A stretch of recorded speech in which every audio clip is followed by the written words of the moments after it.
Buenos días. Es un placer siempre estar con ustedes. Es un privilegio servir en la CIP con Ricardo y sus colegas.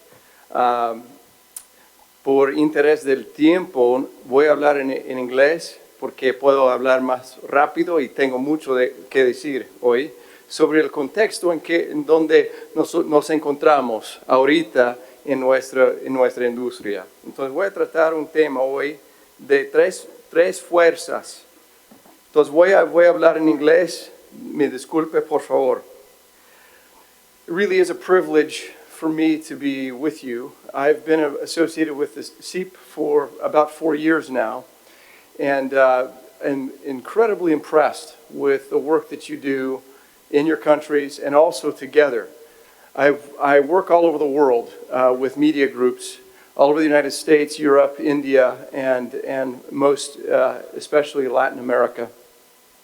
And I'm really, really impressed with the sense of community and unity that is throughout the media industry in Latin America, and in particular the force of character that you display in your defense of freedom of expression and freedom of the press.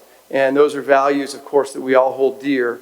And every day, the CEEP is working to improve our businesses, improve the way that we work, and most importantly, ways that we can defend those precious liberties. So I applaud your efforts. I applaud your efforts to be here today, especially. I know it comes at sacrifice to being away from family and away from your work life. So we will make this time well worth your effort. And what I hope to do just briefly this morning is set some context about things that I'm thinking about and things that we're seeing in the industry that hopefully put this conference in particular in a frame that helps you think about your business differently. And to do so, I'd like to talk about 3 big forces that are having an impact on our business. My background is strategy and business development and entrepreneurism. And so I often think about what is it that's acting on my business right now? What is it that's making me do things and making me change the way that I operate? And so there are 3 big forces. There are changes in people, who we serve, and the people we employ. They're changing systems and changing economics. Now, in most businesses, you have one of those changes, or maybe 2 of those changes. But in media right now, we have all 3 acting on us at the same time. So that's a lot like being out in the middle of the ocean and having waves crash at you from every direction. And so if you're feeling stress and strain in your work life, this is why. So let me go through these very briefly, and then you'll see as we speak throughout our speakers and our panels throughout the next 3 days, we'll be addressing each of these forces in different ways, providing ideas, insights, and opportunities for change and improvement. First, people. We talk a lot about this. Of course, we have our traditional mature and adult population that we served as traditional and legacy news media organizations for some time. But we talk a lot about the millennials and who they are. This is research that came from the Economist Intelligence Unit. They did a fantastic study of 80,000 millennials across the world. And I've derived from that some slides. I've also pulled slides from Mary Meeker's recent report on the state of the internet. And then you'll also see some other data that I'll use just to set some context about where we are. You'll see here that millennials spend over an hour a day reading online news media. Many of the times we think of, there are some misconceptions about millennials, but millennials are the most sophisticated news media consumers in history. They consume more, they use more of their time each day to engage in news media. They also are more engaged in news media than any other generations. You'll see down here on the right. They're commenting, they're engaging, they're sharing news media more than any other generation. So as the emerging class of your users and your customers, millennials are incredibly engaged. And so when you're thinking about the people you serve, you have to be thinking about these millennials and the precedent they're setting for successive generations, which I'll talk about briefly, Generation Z, and how they're like millennials and how they're different than millennials. Among the millennial generation, The Economist likes to call a portion of the millennials gen narrators, or people who are engaged in fostering the communication or fostering the narrative around the news. So not only do they consume the news and the information you provide, but they play a role in actually repositioning what you do to their friends and people with whom they're connected. So baby boomers we understand pretty well.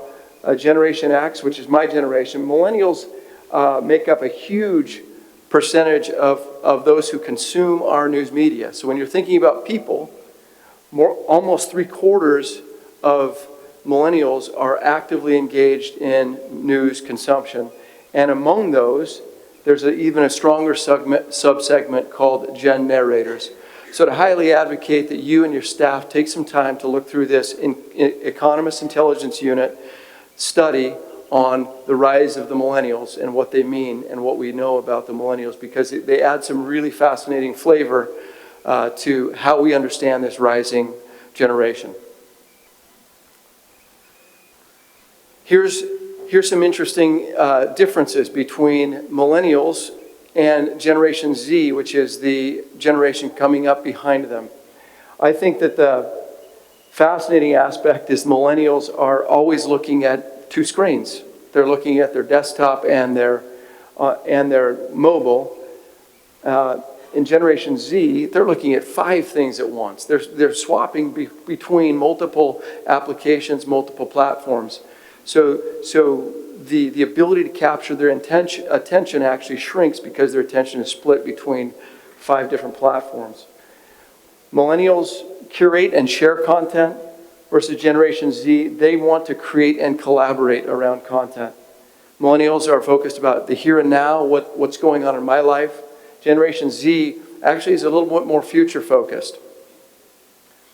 Millennials are optimists and idealists. They want to change the world. They're involved in activism. Generation Z, they're a little bit more realistic and practical in how do I make my life work right now. So hopefully this provides some context. There's much more to say about the people, but that's a quick glance at the younger generation we have to serve in our businesses. Our businesses are now built to serve this generation. We have to be able to capture and engage and optimize our work with this generation. Systems. Now this is the part where we pull our hair out over and over and over again, trying to think about how do we keep up with all these systems that are coming at us. This millennial generation, as I've just described, engage in a whole array of platforms. This is the average monthly minutes per visitor globally. Oh, actually, this is United States. And you can see that on Facebook, they spend 1,000 minutes a month on Facebook. But then if you add up the minutes across all these other platforms, it actually exceeds that of Facebook. So all of these systems matter to your business. This is where millennials are spending their time. This conference, we'll speak some more about this conference in which I was involved yesterday, the summit in New York City. It was all about these distribution platforms and how media groups have to find ways of engaging on these new media platforms.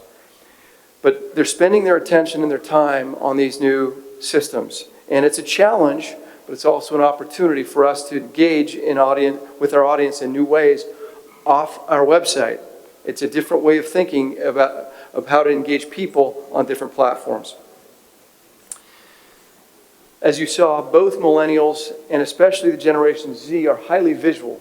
So the daily number of photos shared, those are photos shared of themselves, of their friends, of things that matter to them, are exploding across Snapchat, Facebook Messenger. You'll see that Facebook owns all of these platforms, and then Snapchat owns the rest.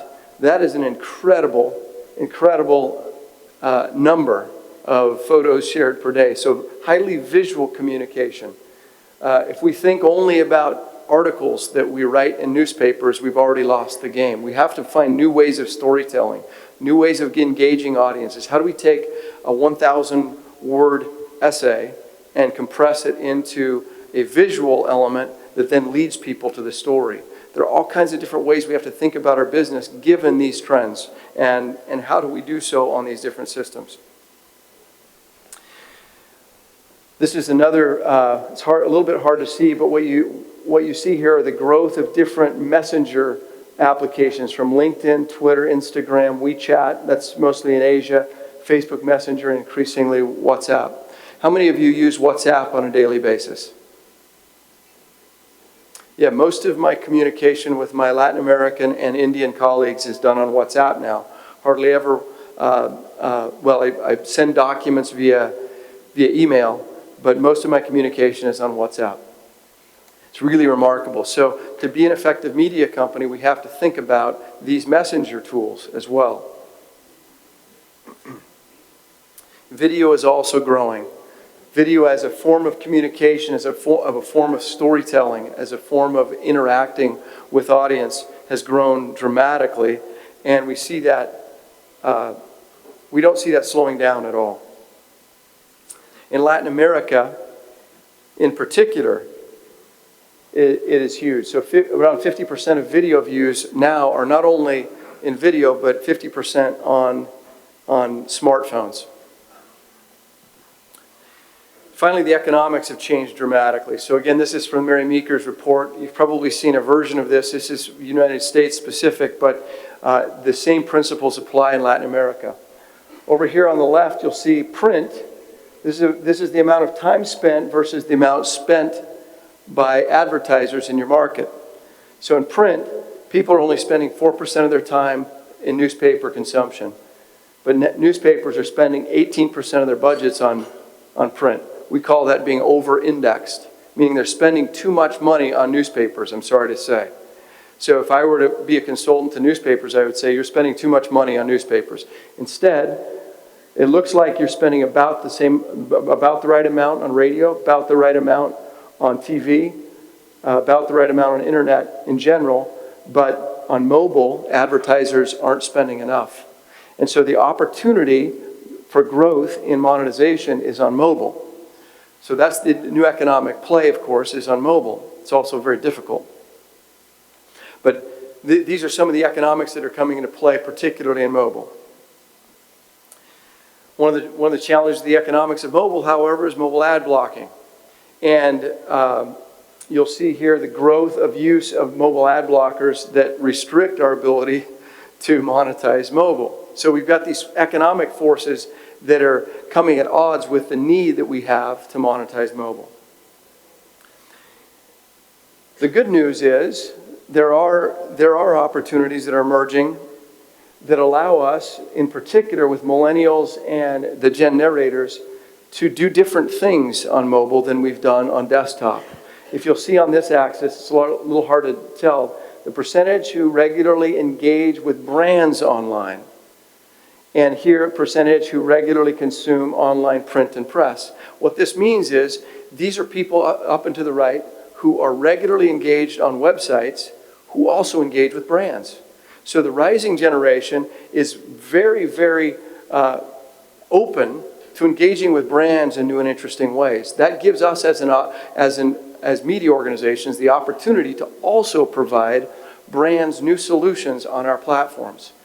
And in our business, we think every day about how do we do that in video and native advertising. We're going to be talking a lot about that today and tomorrow, about how do we optimize video for consumption on our platforms. How do we use it for advertising? How do we monetize it? We're going to be talking a lot about native advertising as well. So despite these economic forces hitting us around these new changes of people and systems, there are some emerging opportunities that give us great potential to unlock the power of mobile with our audience. Here's what I want from Seep Connect over the next couple of days. I want a clearer view of the challenges and opportunities. I think the agenda that's been put together will do that for me, and I'm really looking forward to the things that will be presented by my colleagues and the experts drawn together. I want to come away with insights that add to my company's culture of learning and positivity. I need things that I can take back and I can say, here's how we're going to succeed. Here's how we're going to win. It will help me as a leader. This is what I want from Seep Connect over the next few days. I also want to take things from Seep Connect that will help me refine the way that I organize my business for digital success. And you'll hear me and us talk about that a lot. You have to create a separate digital organization to make digital work. And then I also, deep within my heart, want to make sure that I'm doing the best I can for my audience. I want to matter to these people, these millennials, Gen Z, baby boomers, Generation X. I want to matter to them. I want to make their lives better. As Jeff Jarvis said recently, we've done just enough cats and Kardashians. It's time to improve lives. We have an opportunity to really make a difference in the world. That's what they really want from us.